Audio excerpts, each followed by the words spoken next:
Good morning, church. Our plan was to streamline masses for you on the internet this week, but we discovered that in order to streamline, we needed to hardwire the church to get good reception. We called the company with which we have the internet, and they agreed that we needed to hardwire. So perhaps by next week, we will have the proper installation. When we telephoned our church in the past week, lots of people said that they would come to Mass if it were offered.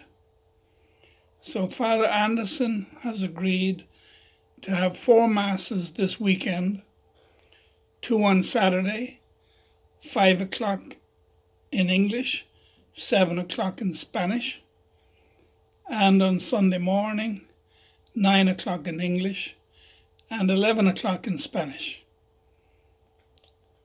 He is in agreement with continuing this practice if enough people continue to sign up for the Masses. The elderly, including myself, are encouraged to stay home. And those who attend Mass should be aware of the elderly members of their family that they are living with. Now, for those who are confined to be community by watching the website, I'd like to give a reflection on today's Gospel.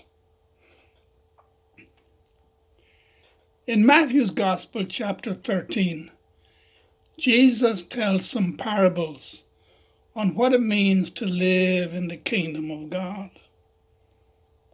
One example he mentions is the woman that needs some yeast into flour, and the whole batch rises. Nowadays we can overlook the aroma of yeast because we tend to buy it in packages in the store. But in Jesus' time, the woman made the yeast. It had a sour smell, and it perfumed the whole house. But when she added it to the flour, the bread was baked, and it was a sustaining food for the family. One question for us is, where is the yeast that sustains us?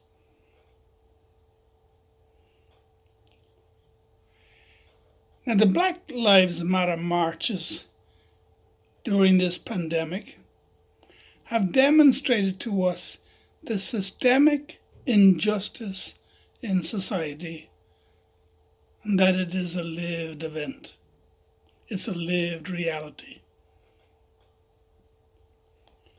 It will not be overcome until the oppressed in society have a share and participation in the struggle for justice.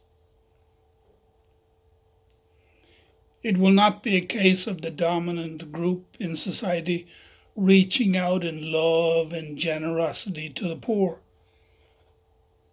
but rather in the dominant group realizing that their success has been at the expense of the poor.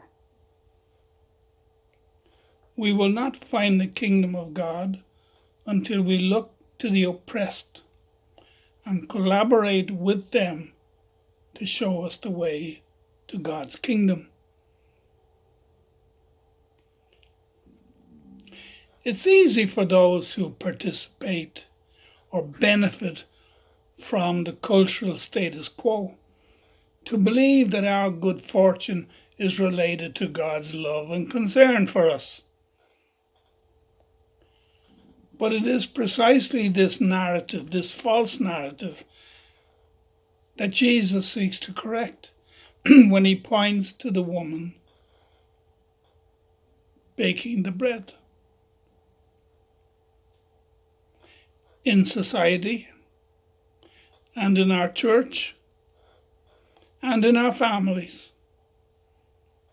Jesus calls us to be aware of how the injustice that patriarchal understandings and structures use to marginalize women and people of color.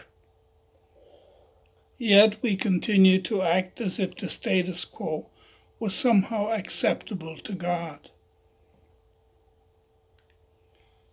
I hear the plea from community wishing to return to the way things were as quickly as possible. But Jesus seeks to show us in his parable that we are called to have a justice mindset if we wish to be part of the kingdom of God. Hopefully, this enforced quarantining, with more time for self-reflection, will help us become aware of what it means to live communally in justice before God. God bless you.